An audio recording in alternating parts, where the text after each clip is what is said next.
Live with studios in Midland and Odessa, you're watching CBS7 First Alert News at 9 on the CW West Texas. Good evening to you, and thanks so much for joining us tonight for CBS7 News at 9 on the CW and live on the CBS7 YouTube. We start with an update decades in the making. A Midland man is free after spending 24 years in prison. Garland Butch Martin was convicted in 1999 on 3 counts of capital murder and sentenced to 3 consecutive life sentences. This after his wife Marcia Martin and 2 children were killed in a house fire in their Midland home, a fire that a jury believed he set. Martin maintained his innocence, and the Texas Innocence Project picked up his case in 2022. Martin was exonerated yesterday by a Texas Court of Criminal Appeals. The alleged accelerants were found to be present in everyday household products, and what arson science once considered poor patterns are now known to be common in large fires. In the retrial, the fire marshal of the state of Texas ruled that the fire was not intentional. Martin's attorney and the deputy director of the Innocence Project of Texas, Allison Clayton, said in a statement, quote, "We are thrilled that Butch's name has finally been cleared. We are fortunate in Texas to have the legal pathway to right wrongful convictions based on bad science, and are grateful to the court for yesterday's decision," end quote. Back in 2022, I spoke to Marcia Martin's biological daughter, Brittany Freeman. She's pictured here as a baby with her late mother. She was concerned back in 2022 about the possibility of Butch being set free. In light of today's news of his exoneration, she released a statement to CBS7 News. She said, quote, "I find the news of Butch's exoneration very overwhelming and disheartening. It doesn't make sense to me how a jury of 12 had enough evidence then to convict him, but now he walks free. While his family rejoices that he's home, my family is scared for our safety. One thing is for certain, I will never stop being the voice for Marcia Brady and Kristen," end quote. We're tracking crime now as an Odessa man is charged with murder after confessing to being the shooter in a death that was originally ruled a suicide. Here's what we know. On Saturday, May 18th, police were called to the 3100 block of North Dixie for a shooting victim. They found 42-year-old Adam Beltran dead in a car. Investigators were initially told that the victim committed suicide. However, in their investigation, 37-year-old Jacob Daly was interviewed. You can see him here. He confessed to shooting Beltran. Daly is now charged with murder and possession of a gun by a felon. Squatters, or people who illegally settle on someone else's property, may soon be facing harsher punishments if found guilty of taking over people's properties. Recently, members of the Texas State Senate gathered together to see if they can make some changes to the state's property laws. With the growing population in the area, harsher punishments could be a proactive solution. Senators also want to ensure that law enforcement can identify the owner or the resident of the home by making records easily accessible for law enforcement. Because the problem is you want to set up a rocket docket. You want to have the police to give the tools they need to get somebody out. And then if you have to go to the JP courts, which is the constitutional court, you could do it on a rocket docket. In many cases dealing with squatters, the homeowner ends up paying hundreds of thousands of dollars to recover from the damages. Recent stats reveal a significant shift in the representation of women in the oil and gas industry. According to Workforce Solutions, the industry has an approximate 52% male and 48% female ratio. American Safety Incorporation is one of the most diversified service companies in the nation, offering environmental work, safety, excavation, oil field production, and other services. The business development manager for American Safety Services says 35% of their field workers are women, and the women that work there say it's something special. My favorite thing about American Safety is that they value women and they value women's opinions, and I was allowed the space to grow into my passions and find what I was good at. I didn't come in and get shoved in a corner and, hey, this would be more comfortable for you. I came in and said, rescue sounds fun, I want to do it. And they said, sure, as long as you can do it, we'll let you run with it. Head over to CBS7 News to find a special message to the graduates of this week. That's CBS7.com. Time now to take a look at your weather forecast. Some graduations across the Basin tonight, and they had a pretty decent evening for it. Let's check in with Chief Meteorologist Tom Teefer-Teller. Tom? Yes, it was a little warm today, but the rain stayed away. Let's take a look at the satellite and radar view. All that was well off to the east this afternoon and evening with some severe storms across portions of the Texas Hill Country. Temperatures were hot today, topped out at 97 out at the Miller National Air and Spaceport. Triple digits, western Permian Basin, across the Trans-Pecos, and down along the Rio Grande this afternoon. Current temperatures, as we look at a quiet evening in Midland, seeing those into the upper 80s, slinging on to 90 in Odessa and 94 over towards the Monahans area. As the winds are trying to calm down, coming around to the south now, that dry line pushing back to the west a little bit across parts of the eastern Permian Basin. Excuse me, we are going to see those wind gusts continue across southeast New Mexico until about midnight, as it's extremely dry out there across the area. So we're going to see a little more humidity in the overnight forecast, down around 64 in the overnight low, but it looks like more of the same hot and dry conditions on the way for your Memorial Day weekend. Thank you so much, Tom. Graduation is a time to celebrate 12 years of education, but for some, the road to that celebration isn't easy, and it takes a community coming together to adopt a graduate. CBS 7's Lauren Mont joins us live from Permian High School's graduation. Lauren? That's right, Mary Kate. Behind me, the class of 2024 is preparing to walk the stage. And out of these 800 Permian graduates, one of them didn't think he'd ever make it to this day. I never pictured myself having a graduation party. I see everybody else having a graduation party, but I thought I was going to be the only one and I have one. And that's why Adopt a Grad started, to celebrate the seniors who didn't think that they'd get the opportunity to be celebrated. For 4 years, Yvette Hernandez has brought together small businesses to throw a graduation party for one local senior. For us to be able to help them celebrate, is a blessing because, again, as a single parent, it's hard. This year, that senior is Ivan Rigolato. 16 different small businesses will show up and throw a graduation party to honor Ivan and his family. I fell in love with the idea that the community was going to get together to do something for somebody that didn't have the means to do it themselves, because I love to celebrate. The party came together before these small businesses even knew who they were celebrating. Within maybe 24 hours, our list was full. Like, everybody had jumped in and we pretty much had the whole party already ready. And so at that point I was like, okay, well, we need a graduate now because we got the party, but we need a graduate. Despite not knowing the graduate, the businesses all knew why they were celebrating.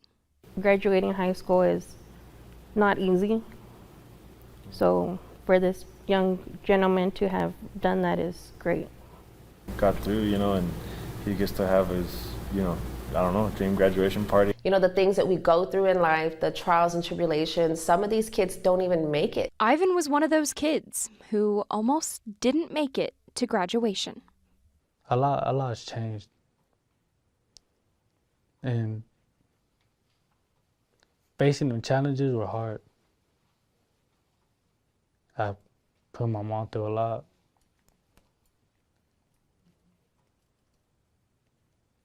And I wish I could have done better. But he did do better. I finished one class. I came home and I told my mom, hey, I finished the class. I got to have a credit. I thought it was a full credit. Like, I can get done quicker. Should I know it to have a credit? And I was like, oh, okay. So I just got to keep trying more. He worked for it. He just started working hard, and little by little, every time he would get a credit, half a credit, he would let me know, send it to me on my phone. I would get a text from him, look, Mom, I finished. He met with counselors. I talked to Ms. Gillen just to make sure. Talked to her and she said, you're done. Like, you don't need any more classes. And I was like, for real, Ms. Gillen? And it was for real. I have 4 kids. One of my dreams was to see all my kids finish school. And I'm gonna have that next week with Ivan. And I'm excited and I'm ready to see him walk that stage. He earned it, and he did it all by himself. To see my mom, my whole family there, cheer me on, I'm gonna love it. So now, the celebrations can begin. I'm proud of you. I'm proud of you, Ivan. You did it, and you earned it.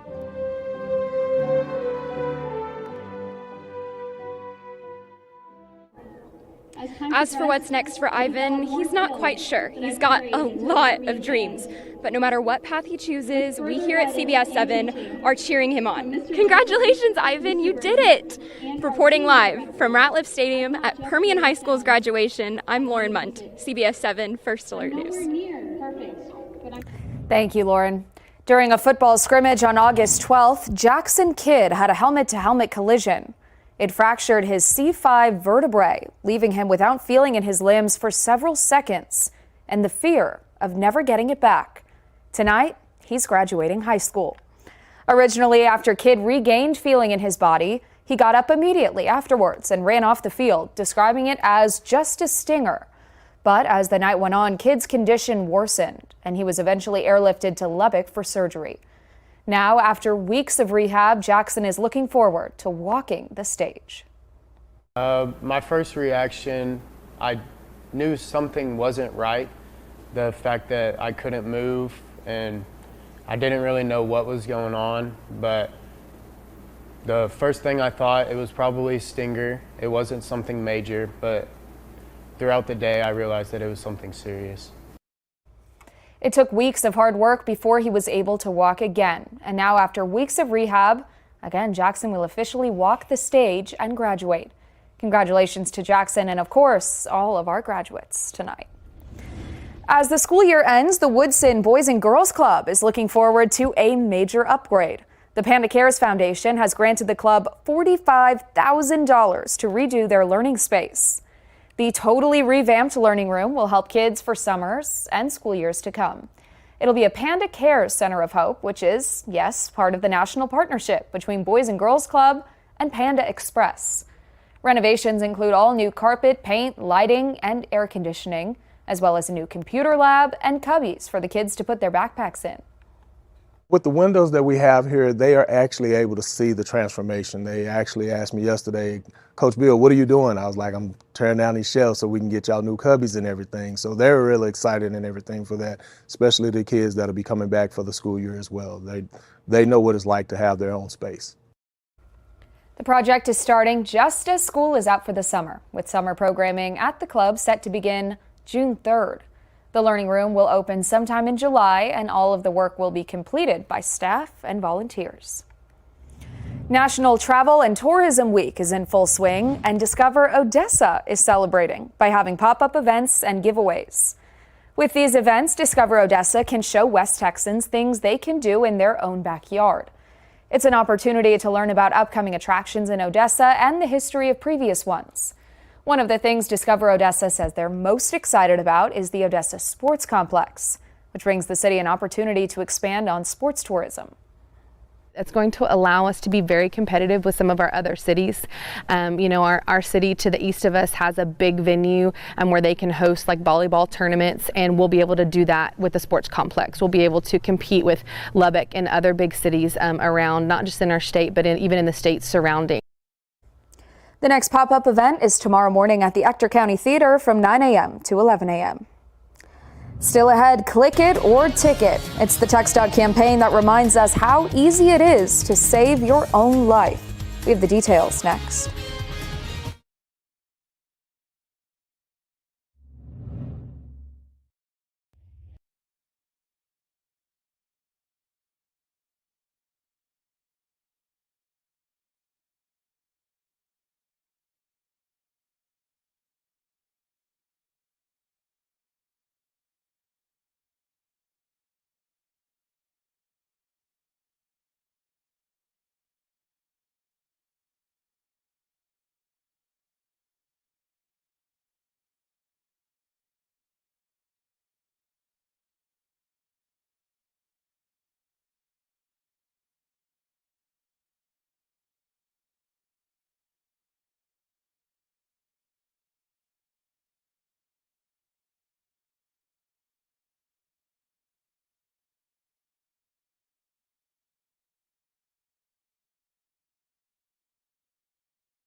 TxDOT has launched its Click It or Ticket seatbelt education campaign in Midland.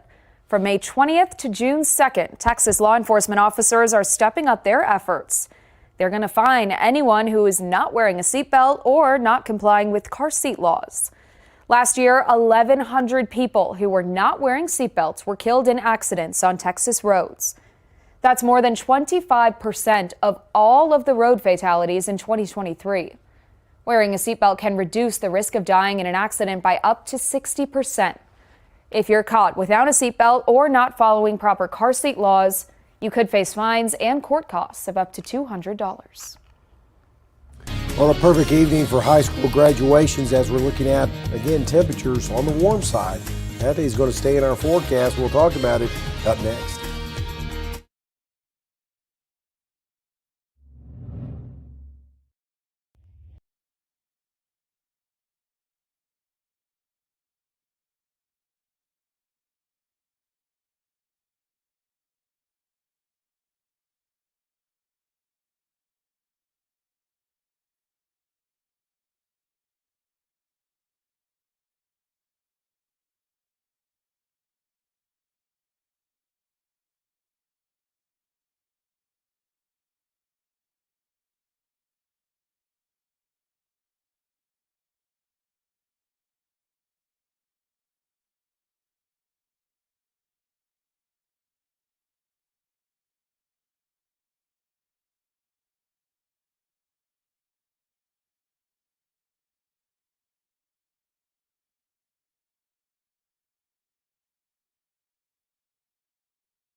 Now, from the CBS7 First Alert Weather Center, here's Chief Meteorologist Tom Tiefertiller. Well, let's take a look outside on our live iCam in Odessa, where we are looking at a pretty good evening. Have a graduation going on over at Ratliff Stadium is what we're looking at. Temperatures right now still on the warm side, about 90 degrees in Odessa, 87 out at the Miller National Air and Spaceport. And again, we saw temperatures into the upper 90s, low 100s across a large part of West Texas. Here's what's going on. We have the west to east flow in the upper levels of the atmosphere, so very dry conditions right now, kind of a downslope flow. And when that happens, we get a little compressional heating. That helps warm things up quite a bit, and that continues to be the case. We're kind of sandwiched in between this big trough here across portions of the northern plains and intense high pressure off in the Gulf of Mexico in the eastern portions of Mexico. So our weather pattern is really not going to change too much all the way through the Memorial Day weekend. And we did have some thunderstorms fire up along a dry line from southwest Oklahoma into the big country, Concho Valley, making its way into the hill country. But it looks like everything's winding down for tonight for the most part in the way of those storms across the area. Again, temperatures were rather warm out there, especially along the Rio Grande, up to 111 plus down in the lower elevations of Big Bend National Park.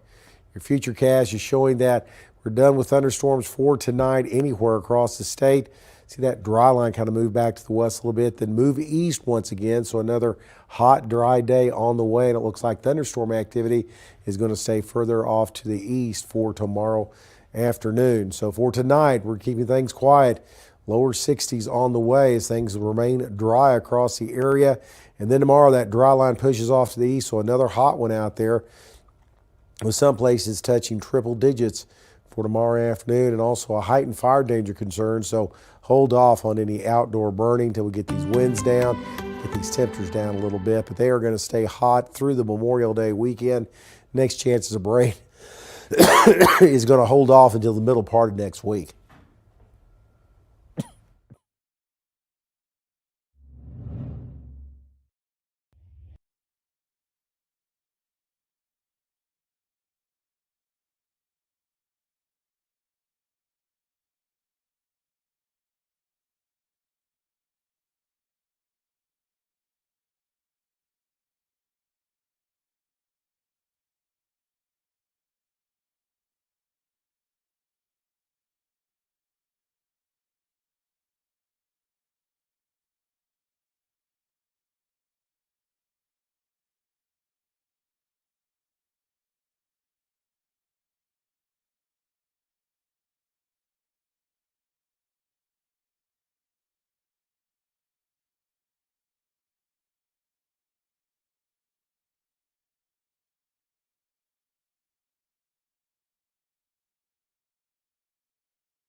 Time now for CBS7 First Alert Sports.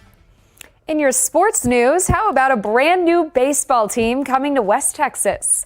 CBS 7's Jensen Young was in Pecos and has more for us. Meet the Pecos Bills. They're a brand new baseball team in Pecos. I'm excited. I'm excited with what we got. We're looking strong right now. Still got like 4 more days of spring training. Got a lot of work to do still. But what we got going right now is, I'm sure the town's going to be happy with it, what they got going. The team is relocating from California. It was formerly known as the Lancaster Soundbreakers. The team is now known as the Bills, honoring a character named Pecos Bill. Some members of the Lancaster team stayed with the organization through the move, including the manager and several players. About 6 players actually returning from last year.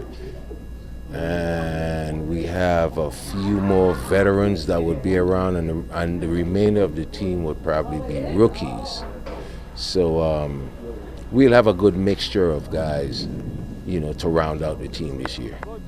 The players feel good about the team, and they believe it's a roster that can win a lot of games. The field is good. You got these new jerseys, looks good. The new players that are coming in, the new guys, they're impressing me so far. I have to admit they're proper. Good opening day. Hopefully it's my name day at the start of the game, so I'm looking forward to that. It's time to go to war. I trust these guys. I believe in these guys, and I'm very excited to see what kind of damage we could do out there. Think you got a roster to win? Oh, definitely. If I'm on the roster, we win it. Nothing to worry about. We'll be sure to hold Gilberto and the rest of the team to that statement throughout the season. The first pitch in the history of the Pecos Bills will be right here in Pecos on Tuesday against the Alpine Cowboys. For CBS 7 First Alert Sports, I'm Jensen Young.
Well, before we go, we want to show you one more thing from the community today. You're looking now at the law enforcement torch run for the Special Olympics Texas Summer Games. 5 officers from the Odessa Police Department participated. Representing for us, they ran 2.8 miles. They were the final leg of the torch run, so arguably the most important. It's not just a ceremonial run, but it's also a fundraiser. And they raised $1,250,000 for Special Olympics Texas. We do want to remind you all that West Texas is going to become very important in the Special Olympics Fall Games. Everything is going to be hosted here in Midland and Odessa. Again, that is going to bring in a whole lot of people, and we are going to need a lot of volunteers. So I'm sure we're going to have plenty of stories on that coming up in the coming months. Very exciting. Yes, and we've got Memorial Day weekend coming up. The weather's going to be hot and dry for the most part. Next chance at any rain is going to hold off until the middle part of next week. So get out there and enjoy the outdoors here over the next few days. All righty, grab your sunblock, your water, and head to the pool. Thanks for watching us here at 9 o'clock on the CW. We've got more news coming up tonight on CBS 7 News at 10.